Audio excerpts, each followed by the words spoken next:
City of Banning has received a grand jury report indicating that a member of this city council has been accused of bullying and improper behavior. The Record Gazette has incorrectly printed that I acknowledge that I was the council member so accused. That is totally incorrect. I offhandedly responded to a request from that newspaper for a comment about the grand jury report, and I indicated that I believe the other council members would accuse me of this behavior. The grand jury report did not specify which council member was accused of these improper actions.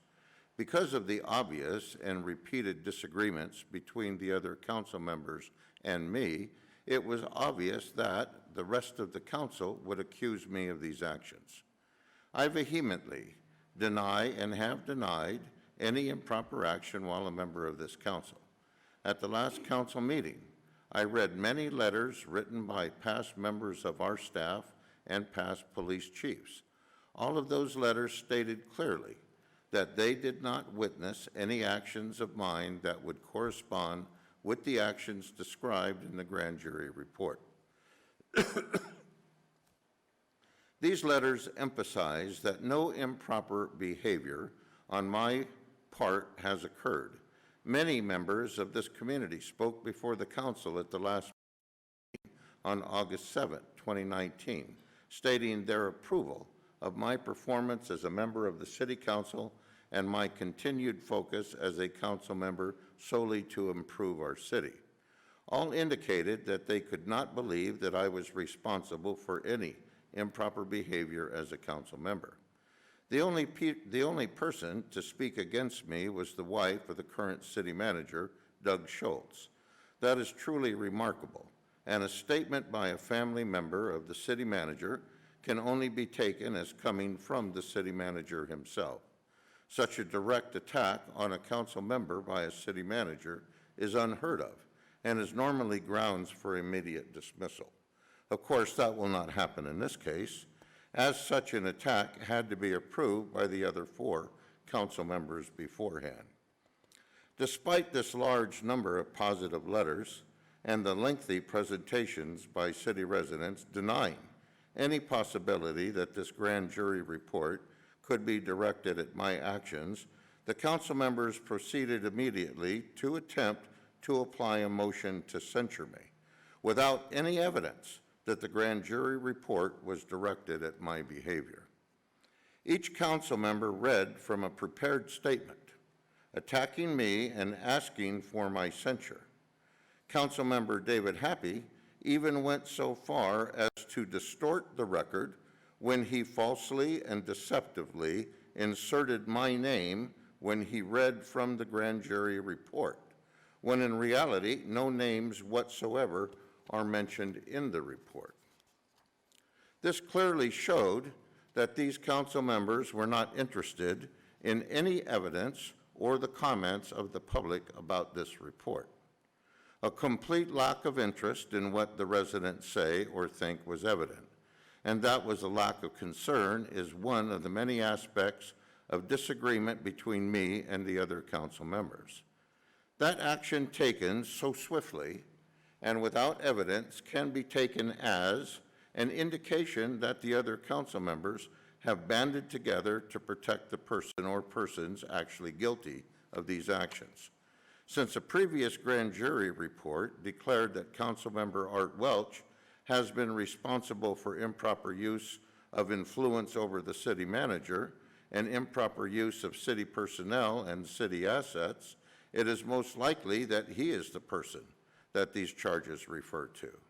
I have no evidence that he is the person that the grand jury report refers to, but just as equally, there's no evidence presented to this council that I am the person referred to in the current grand jury report. I therefore state that before the City Council takes any action with respect to censure, that the council generate a thorough investigation of its own to determine which member of this council was the one referred to in the grand jury report. That is precisely what the city attorney said at the beginning of the previous council meeting on August 7th. However, that legal opinion was ignored by the council in their rush to judgment. In addressing the grand jury's finding number 1, to quote, City Council member circumvents city manager relationship. 1. The 2018-2019 Riverside County Grand Jury investigation discovered recent incidents where 1. City Council member frequently circumvented the authority of the city manager and dealt directly with the department heads and city employees. In one example, a council member directed a police officer to open a criminal investigation into the water use activities of a private citizen, unquote. The City Council's response to finding number 1 is as follows, quote, the City Council generally agrees with this finding. The Council believes that council members should abide by Banning Municipal Code Section 2.08.110 and deal with the administrative services of the city through the city manager and not give orders to any subordinate of the city manager. A decision by the city manager to hire a department director that is not someone universally supported by all council members should not then become a basis for a council member to not talk to the city manager about issues directly with the city manager, unquote. My response to grand jury finding number 1 and to the City Council's response to finding number 1 is as follows. I adamantly oppose the findings by the 2018-2019 Riverside County Grand Jury and the response made by the Banning City Council. I have attached personal statements prepared by former Interim Police Chief Robert Fisher, whereby he clearly states that I did not give a police officer direction. To quote Interim Chief Fisher, he said, quote, the city manager reached out to me to have the police department assist with investigating a private citizen's water use and possible theft of utilities. I am the one who assigned this task to a police officer to further investigate, unquote. Although the grand jury says nothing about, quote, a decision by the city manager to hire a department director that is not someone universally supported by all council members should not then become a basis for a council member to not talk to the city manager about the issues directly with the city manager, unquote. Let me explain this. When Doug Schultz arrived for duty on October 8, 2018, he already had it in his mind to bring his personal police chief with him. Problem is, he needed to figure out how to accomplish this. At the time, the city of Banning had already interviewed 9 potential candidates for the chief's job and narrowed it down to 3. The final candidates were from the following departments: Anaheim Police Department, Hawthorne Police Department, and Yakima County Sheriff's Department in Washington State. Doug Schultz, in order to bring his personal police chief to Banning, looked at the 3 candidate scores and decided to disqualify the lowest scoring applicant, which happened to be a captain from Anaheim Police Department. This action opened the door for Schultz to insert his personal police chief into the process. I discussed Doug's decision and actions with him, and I personally told him that what he is doing is unfair to the existing applicants, but most of all, his actions are unethical. I further suggested that he restart the entire process so everyone is on a level playing field. Well, you see the outcome of that talk. Doug's personal chief of police is in Banning today. And personally, and in my opinion, I believe Doug Schultz is unethical and is just another crony marching to the beat of his own drum. This is just one of the many reasons why I don't speak to Doug Schultz. Secondly, his wife, Lisa, accused me of stalking her and threatening her on social media. Lisa took her fantasy so far that she attempted to file a restraining order against me. Mind you, I had only seen and spoken to this woman one time in my life, and she accuses me of criminal acts. It's unbelievable. However, it seems that Judge Furbush saw through her many lies and accusations and nonsense and made the following closing statement at our court hearing. Quote, I am denying the restraining order. There is no evidence of physical abuse or threats of violence. There's a course of conduct, but that course of conduct is free speech under the First Amendment. There's been no threats that would be not protected speech, and I cannot restrain speech other than threats. So I do not find any clear and convincing evidence that this qualifies as civil harassment and the order is denied, unquote. And lastly, I will not sit down with this city manager because he filed a criminal police report naming me as suspect. I have been given the following piece of information. Quote, on January 30th, 2019, at approximately 2:30 p.m. at Banning City Hall, the Police Department received a complaint regarding threats made via social media. A Banning police detective responded to the City Hall on that date and at that time. The victim's name, Doug Schultz, unquote.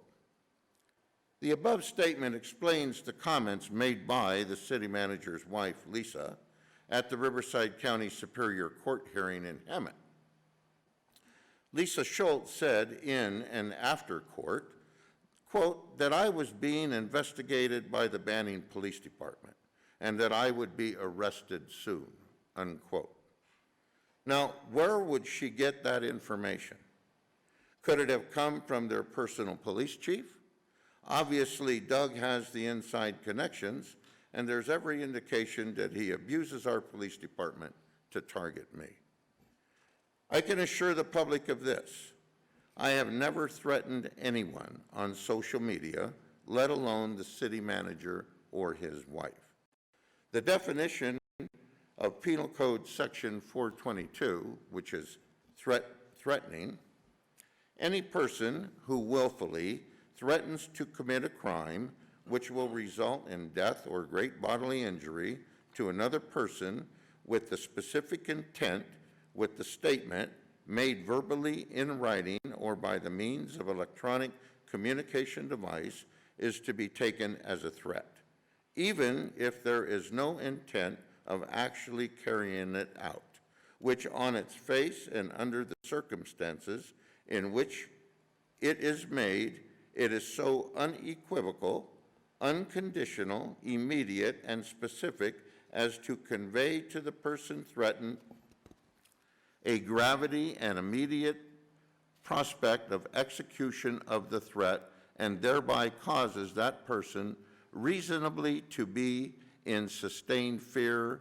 for his or her own safety or for his or her immediate family safety. That's what they're accusing me of. Once again, I never made any threats or posts on social media sites. And for this city manager, Doug Schultz, to report such nonsense as a crime, he should be charged with filing a false police report, just as his wife should be sued for malicious prosecution for her fictitious and fabricated allegations. These are the reasons why I do not want anything to do with this self-serving and narcissistic city manager. Again, I want to remind the public that I'm not the Banning informer or the Sun Lakes Banning tattler, and I do not make threats on the internet. The allegations and opinions in finding number 1 are false and do not refer to me. The grand jury findings in number 2 as follows, quote, council members' independent actions. One council member's actions created a destructive culture within the city government. Interviews of Banning employees revealed that several city employees resigned from the city employment in response to improper, unprofessional, and inappropriate contact and actions by this council member. Another such action was directing an interim police chief on the day-to-day functions in the police department. This interim police chief regularly adopted these directions as his own and appeared to not make independent decisions. Unquote. The City Council's response to finding number 2 is as follows, quote, the City Council agrees with the finding with respect to one council member's action has created a destructive culture within the city government. 2, the need to improve the culture between the City Council and city employees. 3, that no council member should engage in improper, unprofessional, or inappropriate contact with city employees. And 4, that the police chief is under the direction of the city manager and that the city manager, not the city council or any one council member, should direct the actions of the police chief, unquote. My response to grand jury's finding number 2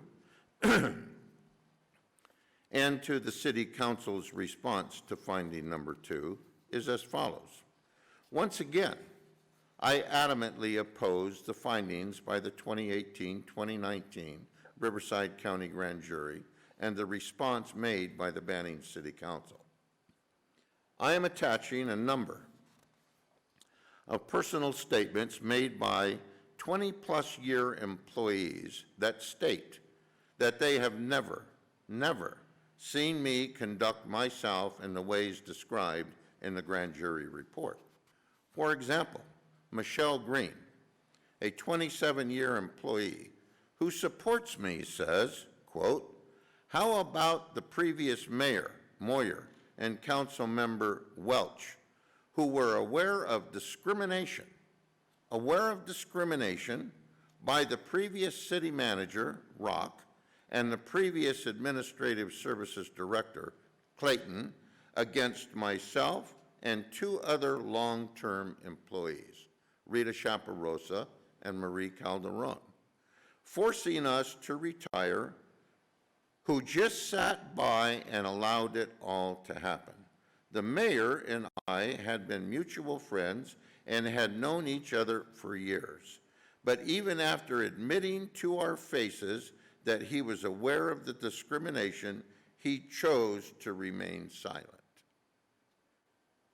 Michelle Green's statement continues, quoting, then there was the time that a previous council member, Debbie Franklin, at the urging of a prior department head and possibly the previous city manager, came to my home to try to get me to file a false sexual harassment charges against Mr. Peterson. I think that was the subject of an investigation, but was any censure-type action taken? Unquote. This is for real, folks. Yet the City Council made the following recommendations to the grand jury. Quote, the City Council agrees with the finding with respect to one council member's action has created a destructive culture within the city government. 2, the need to improve the culture between City Council and city employees. 3, that no council member should engage in improper, unprofessional, or inappropriate contact with city employees, unquote. Really?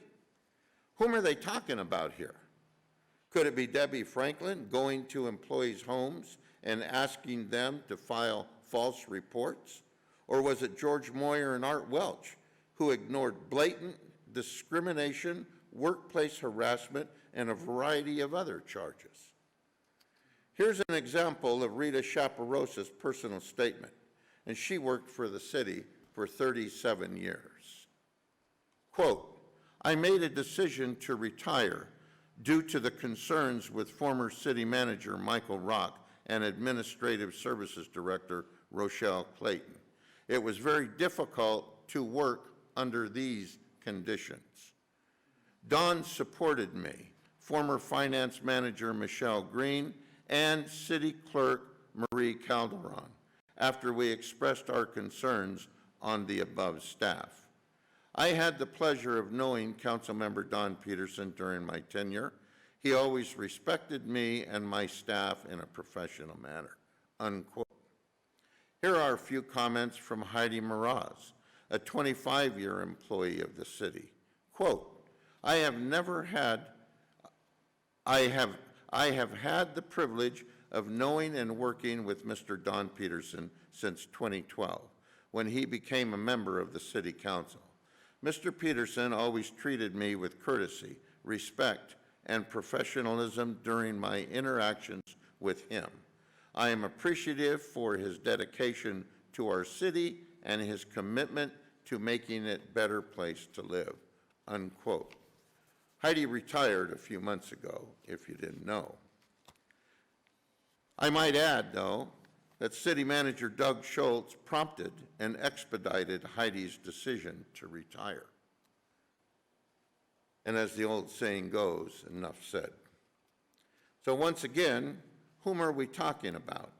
When the council says no council member should engage in improper, unprofessional, or inappropriate contact with city employees.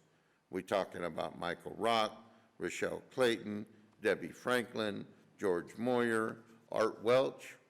One thing is for sure, I do not believe it is me.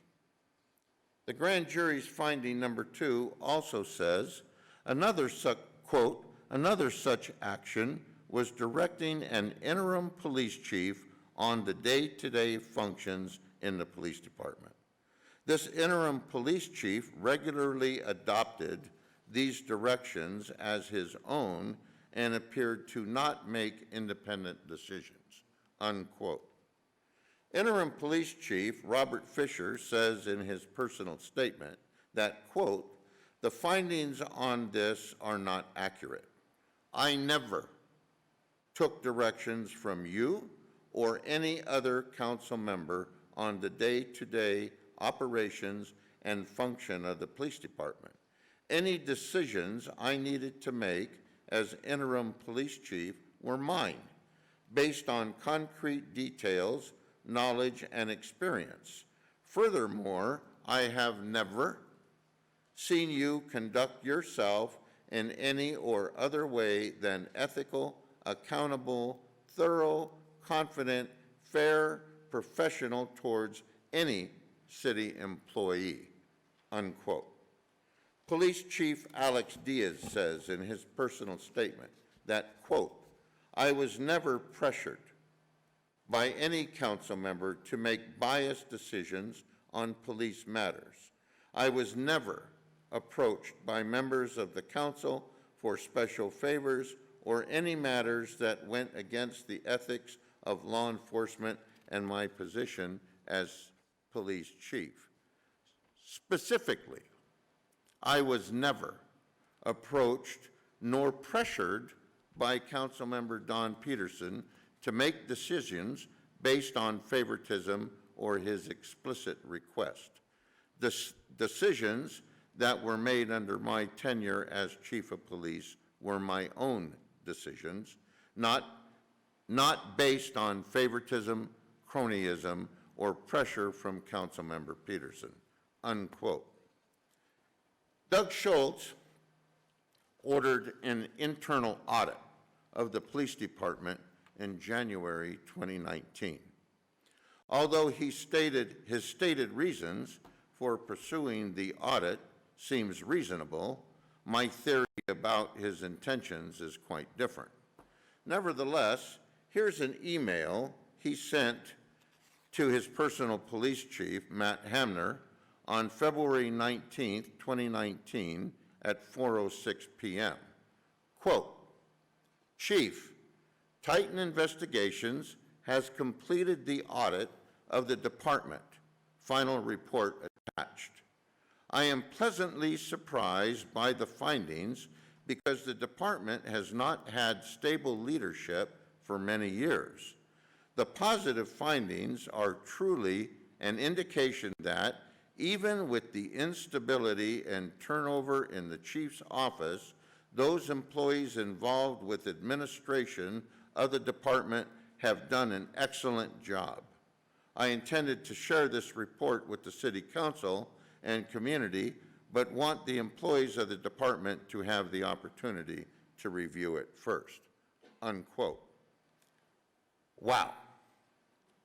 So Doug says, I am pleasantly surprised. He says the positive findings and the admin has done an excellent job. If this is the case, and I have been accused of vicariously running the police department, then why am I not commended for a job well done? They can't have it both ways. Nevertheless, I am truly amazed and shocked by the grand jury findings and the City Council's blind acceptance of their findings. I have submitted as undeniable truth that the findings are inaccurate and false by reading personal statements from 2 police chiefs, the human resources manager, the assistant finance director, the park and recreation director, the former assistant utility director, and many others, to include Doug's email. This makes a person wonder about the thoroughness of the grand jury's fact-finding mission. Obviously, the findings appear to be biased and based solely on the opinions of my adversaries. Nevertheless, I would like to look at a missing puzzle piece. As most people know, every employee in this city, except for the city manager, is a member of a labor union. Now, if this unknown and unnamed council member was so out of control and so disrupting the city government as stated and terrorizing the city employees, wouldn't the unions have stepped in for protection? Where are the union and labor grievances? Are there any complaints? If so, where are they? There has been an insurmountable amount of support from the community and employees of the city. Many employees would love to speak on my behalf, but are afraid of retaliation by Doug Schultz, for which I don't blame them. Many are young and with families. We all know that this grand jury fact-finding and their recommendations is the good old boys' way of trying to shut me up.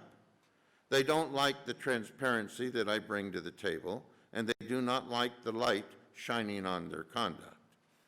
Years ago, there was a gentleman from Sun Lakes who used to accuse the council of hiding information in closed session. He used to call it the secret session. Well, I can tell you he's correct. There are many things that go on in closed session that should not be in closed session. The council has hidden their agendas and dirty little deeds in the secret sessions for a long time.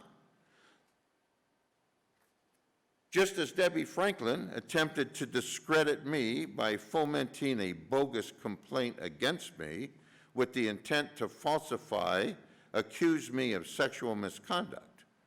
This incident is a matter of record. It was formally investigated by the City of Banning, and the investigation was sustained, meaning the incident occurred as I described it here to you today. This episode should tell you a little about the level of backstabbing that is going on behind the scenes on the Banning City Council. It's absolutely despicable. The good old boys and the developer, Diversified Pacific, who supports David Happy, would love to have me off the council. But guess what? I'll go at my time, not theirs. And if I choose to run again another term, I guarantee you I will win. The grand jury's finding number 3 is as follows. Quote, one council member's inappropriate actions contributed to low employee retention and difficulty in filling open positions with qualified personnel. An acting city manager, a department head, and several other city employees left city employment following continuous harassment. The word bully was frequently used to describe the council members' interactions with former and current city employees. This hostile work environment has resulted in litigation settlements from the city of Banning, which totaled nearly $2 million, unquote.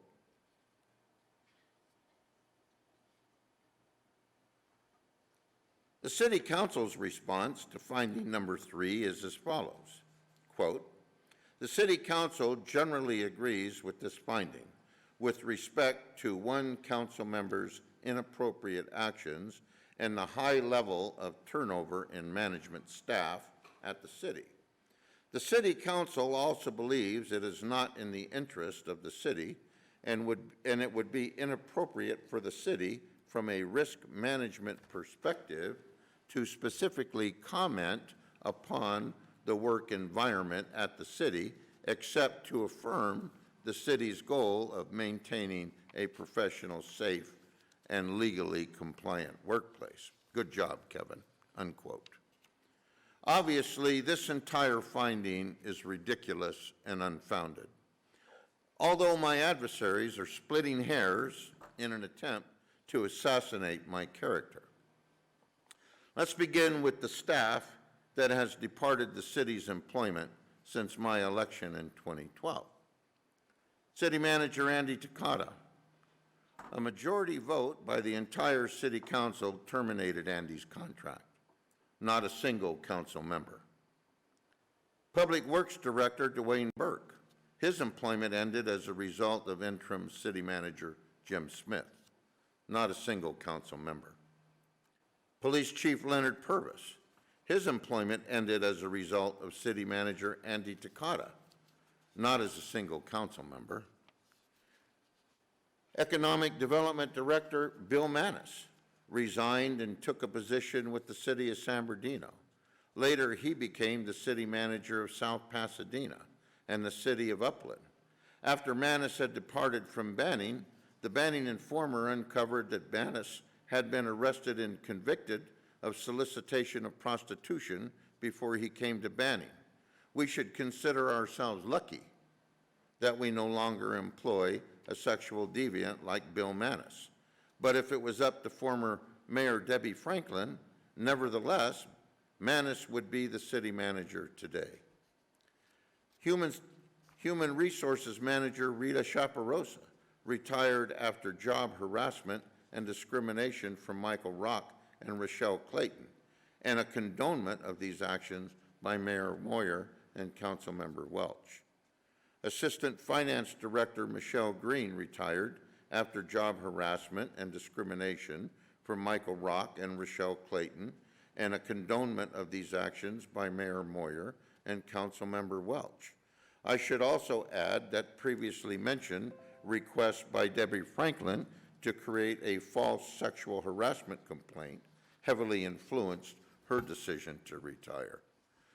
City Clerk Marie Calderon retired after job harassment and discrimination from Michael Rock and Rochelle Clayton, and a condonement of these actions by Mayor Moyer and Councilmember Welch. Heidi Meraz retired after job harassment, lack of communication, and a lack of support from Doug Schultz. Police Chief Alex Diaz retired from law enforcement altogether as he was looking for a career change.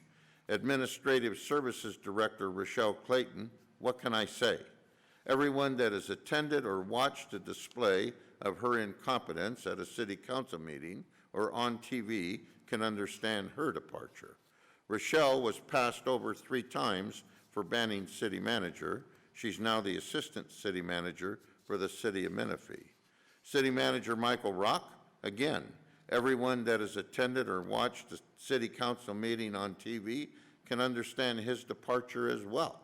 After conducting a formal investigation, the City Council unanimously found Rock had been actively meddling in banning City Council elections for the purpose of preventing my re-election. Rock since accepted a position as city manager when he left Banning with the City of Santa Paula. Recently, he resigned from Santa Paula, and he's now a city manager in Yuba City. And now we have Doug Schultz as our city manager. It turns out he has been less than forthcoming at his job interview. Schultz failed to inform us that he had been charged with spousal abuse. In Washington State, he'd also avoided telling us a total of 3 foreclosures on his record, had filed for bankruptcy twice, and had an IRS lien. And how did this man ever pass our background check? I have no idea, and I am just absolutely appalled, but you can see my 4 colleagues sitting here unfazed. They see nothing at all wrong with Doug. Clearly, they are accepting of the way he deceived us all, and this is how business is done in Banning. So now let's talk about some numbers. Since 2012, there have been 3 police chiefs. 1 resigned and went to the sheriff's, the other retired, and the 3rd one was brought in this year. 2 public works directors, 1 resigned and went to work for another city's park and recreation. The 2nd one is Art Vila, and thank God we have you here, Art. 2 administrative services director, both have left for career advancement. 2 economic development persons, 1 left for advancement, the other is still here. And only 3 city managers, folks, 3. 1 had his contract terminated by unanimous decision of the City Council. The other left for another city, and the 3rd one is here now. Regardless of the number of interim city managers, they were exactly that, interim. And let's keep in mind, interim means provisional, temporary, short-term, fill-in, acting, intervening, or transitional. Interims were never permanent contracted city managers, nor were they ever intended to. So for the grand jury to include them in the total count of employee turnover shows a complete lack of understanding of the role or purpose of interim employees. 1 park and rec director retired due to job satisfaction and harassment by the current city manager. 2 electric utility directors, 1 retired and the other is here now. 2 human resource managers, 1 retired and 1 left for a better position. 2 deputy finance directors, 1 retired due to discrimination, the other is still here. I stated at the August 7th council meeting the exact reason the above persons left the city, and quite honestly, I think it was better that a few of the above employees left, as most of them were replaced by better employees. Although I'm saddened by the departure of Rita Chaparosa, Marie Calderon, and Michelle Green, and Heidi Meraz, collectively, among these women, there are more than 100 years of experience in this city, and it is sad that they are gone. And again, let me emphasize one more, that none of them blame me for their departures. Nevertheless, and moving on, I guess there are a few crybabies out there that have labeled me as a bully, and I don't get it. I don't go to City Hall, and I don't speak to staff outside of the council chamber. I have, however, sent emails to the city manager containing some very uncomfortable questions for a few of our incompetent staff members, but that is about it. What you hear me say is televised and on the record. There are times when I may speak in a gruff tone, but we are all adults, and adults have expectations, and when an adult provides substandard or incomplete work, I just do not find this acceptable, particularly given their pay grade. As I said at the last meeting, I've never screamed and yelled and intimidated any city employee as I have witnessed George Moyer do. Again, I have personally witnessed George Moyer scream, intimidate, and humiliate city staff. I have personally seen George Moyer verbally attack, yes, an all-out verbal in-your-face attack on Public Works Director Art Vila, not once, but on 2 separate occasions. And quite frankly, I was shocked that Art Vila could hold his composure and temper the way he did. I also feel Art should receive a commendation for not knocking George out, as he would have been completely justified. I've also witnessed George Moyer in another out-of-control yelling frenzy, whereby he screamed at and intimidated our former Parks and Rec director, Heidi Meraz. Heidi told me later that in all her years of marriage, not even her husband had ever spoken to her in that manner and tone. And I also understand that Ted Shove has experienced the George Moyer wrath as well. George Moyer is not the only person that has made it hard for employees working at the city. Former city manager Michael Rock, former finance director Rochelle Clayton created a toxic work environment for at least 6 25-year-plus employees and caused their resignation. And by the way, I never mentioned the time that the utility payment personnel complained about Debbie Franklin being in City Hall and interfering with their work. It was reported that Debbie would work the counter and accept cash payments from the utility customers. The employees felt as if they were not doing their job correctly, which included accounting for the money being taken in. At the end of the day, the employees could not be sure that all cash payments were properly accounted for because the council member had taken over the collection of the funds. Needless to say, once exposed, Franklin's conduct came to a screeching halt.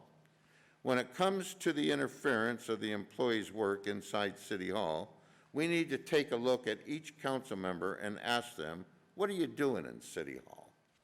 It should be known that the City Council does not have an office inside City Hall, and this also includes the mayor. He does not have an office there either. So if there is a council member at City Hall, then they must be in an employee's office, cubicle, or with the city manager. Let's take a look at the City Hall appearances by each council member. January 2019, there were 21 working days. Art Welch had 37 visits. Colleen Wallace had 23. Daniela Andretti, 21. David Happy, 3. And me, 5. February, there was 20 working days. Art Welch had 33 visits. Colleen, 23. Daniela Andretti, 20 visits. David Happy, 11 visits, and me, 6 visits. March 2019, there were 21 working days. Art Welch had 32 visits. Colleen Wallace had 16 visits. Daniela Andretti had 18 visits. David Happy only had 2, and I had 6. April 2019, there were 22 working days. Art Welch had 38 visits. Colleen Wallace had 14. Daniela had 20. David Happy had 1, and I had 3. May 2019, there were 23 working days. Art Welch had 38 visits. Colleen had 24. Daniela, 17. David, 1, and me, 2. June, there were 20 working days. Art had 29, Colleen 14, Daniela 13, David 0, and me 0. July, 21 working days. Art had 32, Colleen had 14, Daniela had 6, David had 2, and I had 0. Overall, out of 148 working days this year, 148, Art Welch has 239 visits to City Hall. Colleen has 128, Daniela has 115, David has 19, and I have 24. So the public needs to ask each council member, what are they doing there? Stealing staff time, interfering with their work, making demands, or just bothering the workers?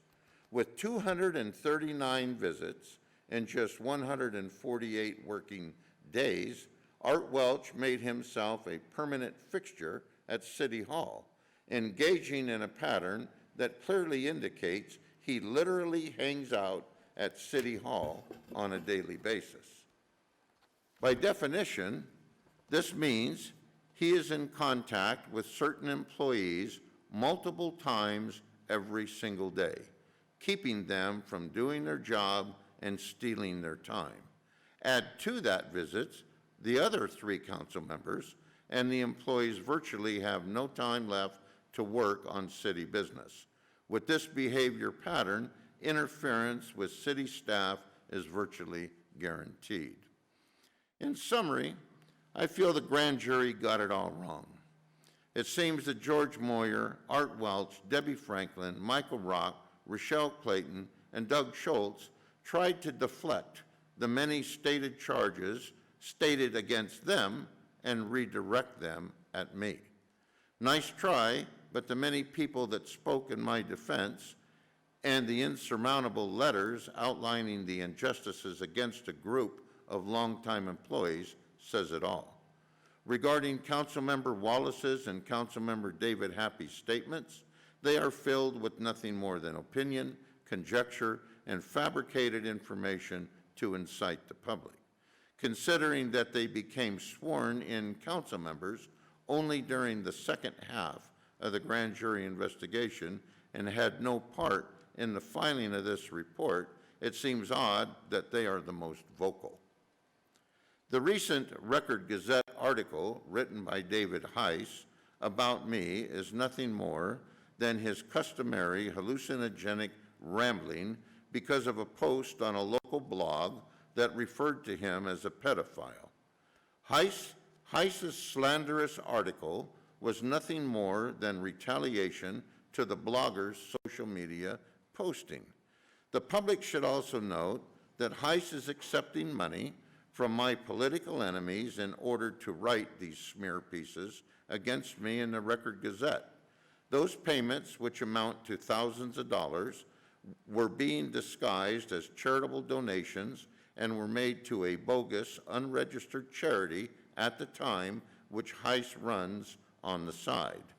Let me briefly address the August 16 Record Gazette article about me.